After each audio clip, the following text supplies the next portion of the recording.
2018 is just flying by, and we've made it to the month of May, and that means it's time for April's Blu-ray haul. So let's go ahead and get started diving into it. What Blu-rays did I pick up in the month of April? I got some pretty nice finds on this one. Best Buy had some great deals, so let's see what happened. First up, one that was not from Best Buy, just my wife's favorite movie of last year. She doesn't normally go to the movies all that often. She went to go see this movie, I think, roughly 10,000 times using her movie pass, which will no longer let her do that anymore. But she loved this one, so this was an obvious pick that she pre-ordered it, so it showed up at our house as soon as this movie came out, and it's already been watched multiple times in the short amount of time that we've had it. She actually got her friend bought it off of like Amazon Prime or something like, not off Amazon. And so then she got her code from her friend, even though we already have Amazon, and was watching it early because we'd already purchased it. So my wife is very happy about having that one at home. Next up, I got 3 Best Buy steelbooks for great movies, all of them for like $7 each. First up, one I picked up just yesterday, The Matrix, one of the great sci-fi movies of all time, with amazing packaging right there, all the incredible special features you could want. So that was a nice find, because I mean, I've had it on DVD forever, but I never picked it up on Blu-ray. Now I've got it. Next up, XMen, one of those movies that was such a pleasant surprise just a few years back. Found a great version of the Blu-ray. $7 at Best Buy. Very excited for this one. And then a David Fincher classic, Fight Club. I haven't watched this movie in a long time. It's probably been over 10 years since I've watched Fight Club. So one of these days, I just need to buckle down and pick a month and watch all the David Fincher movies and rank them. And so as part of that process, I picked this one up, and there's another David Fincher selection that I was able to find at a great price as well. Next up, I got 3 movies I picked up yesterday for just $5. First one up on the list, Independence Day Resurgence. So I didn't hate this movie the way everyone else did. So everyone else is like, yeah, $5 for that one. You overpaid.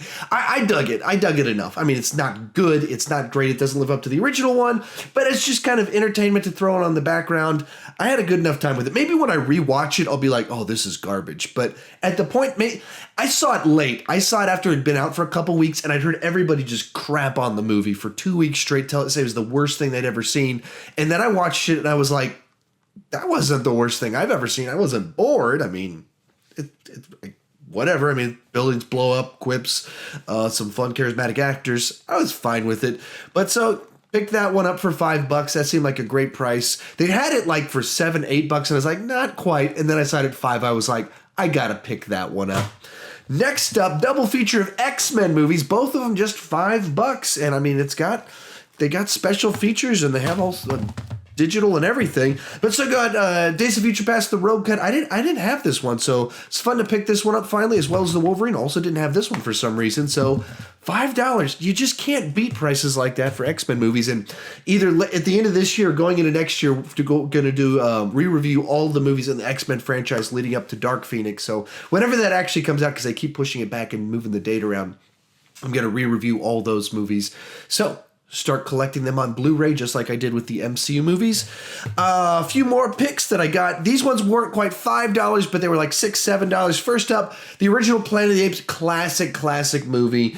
It's not as rewatchable for me just because of the 60s aesthetic, slower paced, but it's one of those movies that every few years I like to pop in, and there's just a lot of great stuff in this movie. So had to pick this one up when I saw it at the price. So you just can't beat that. Next up, Iron Giant, classic, Brad Bird, especially coming off Ready Player One, just in the mood to watch this one. My kids dig it. And then the Blu-ray for like $6 or $7. I couldn't pass that one up. So here it is, picked that one up. And next up, I don't want to spoil anything, probably my favorite Tarantino film though, a movie I've been watching a long time. Just never picked up on Blu-ray, and then saw it for like $6, $7. Now I have Pulp Fiction, and even looking at it, it's got a bunch of special features on it too. So sometimes when you get those cheap Blu-rays, they don't have special features, but I think that just the technology, or people aren't buying enough Blu-rays, so they're just like the price is just dropping out, and you can just find these amazing deals on great movies. 3 more movies I picked up this month to talk about. First up, we got The Social Network. When I picked this one up, it was the same day I got Fight Club, and it didn't even occur to me that it was a David Fincher film because I've just been on an Aaron Sorkin kick because I watched his master class on screenwriting and story, trying to become a better movie reviewer and everything. So I was like, oh, Aaron Sorkin script. I better pick that one up.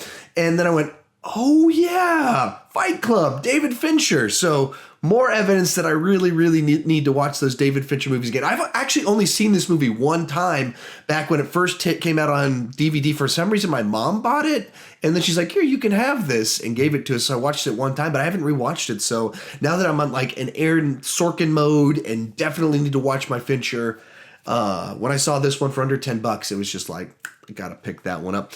Next up, a franchise people have been asking me to rank ever since last summer when the third movie came out in the franchise, Despicable Me. And it just hasn't happened. I didn't see the third one in the theaters. I waited until it came out on Redbox, and I was busy. And it had been long enough since I'd watched some of them that I was like, I really need to rewatch all these. And our original Blu-ray of this movie just got scratched and lost and everything, so I couldn't rewatch the first one. There's a whole long list of reasons, and we were just at Best Buy, and my wife goes, can we just buy a new one? I want to watch that one with the kids. And I was like, I need to rank that one. So I've started to watch these movies again. My kids watch them all the time. I'm in the process so that I can finally rank the Despicable Me movies. I'm not looking forward to watching Minions again. And my final purchase of the month was Guardians of the Galaxy Volume 2, which completes my collection of MCU movies that have been released on Blu-ray up to this point in time. I now own all of them. That's pretty exciting. I just time had passed. I think I had, when certain ones came out, I missed them, and then re-reviewing the whole franchise, I was like, I need to finally buy all these. So I did. Even Guardians of the Galaxy Volume 2, the one that the internet loves to tell me that I hate that movie. Even though I don't hate the movie, I just bugs me a lot. It's distasteful. So finally picked that one up. I have a complete collection, and yeah, there we go. I don't have much to say about that movie since I've said a lot about that movie over the last year. So there you have it. Those are the movies that I picked up over the last month. And I thought I was only going to get half of I bought half of those movies in the last 2 days. I just happened to go to Best Buy 2 days in a row, two different Best Buys. I was looking to buy Jurassic Park because I'm going to re-review the Jurassic Park movies, and both of them were sold out of their Jurassic Park sets. So those should have been in my list, but neither one of them had them. And then I just checked the bargain bins, and I just found these great deals. And so I doubled the number of Blu-rays that I ended up buying in the month of April, as that last minute purchases just kind of happened in there. So anyway, there you have it. Just so you know, I'm doing some home improvements. We built a new office that's going to have a new shooting space for me. So if you happen to stick around to the very end of this video, you are getting some of the first time I'm announcing this on the main portion of my channel, that I've got a new office, new shooting space coming. I'm not quite sure what that's going to look like just yet. I'm toying with some ideas on what to do with the Blu-rays, and if I want to get toys on top of them, and am I going to put it in the corner, what color am I going to paint the wall behind me, a bunch of stuff like that, just so you guys know, you get that first take on that. But the construction people finished today, so I'm very excited to figure out when that's going to happen. But in the very near future, all of this set stuff that you're seeing will change and be somewhere different. Maybe it'll look actually very similar. I don't know, because maybe I won't change too much. And if you're new to my channel, please consider clicking that subscribe button. I do movie reviews, TV reviews, ranking videos, Blu-ray hauls like the one you're watching right now. But the key thing is, I don't want to just talk about movies. I want to talk about movies with you. So please consider joining me down in the comment section. Let's have a lively discussion about the movies that you picked up this month. What were your best finds, those best buys that you found, or your favorite thing that you got? If you got some cool 4Ks or something like that, let me know down in the comment section. And as always, thank you for watching.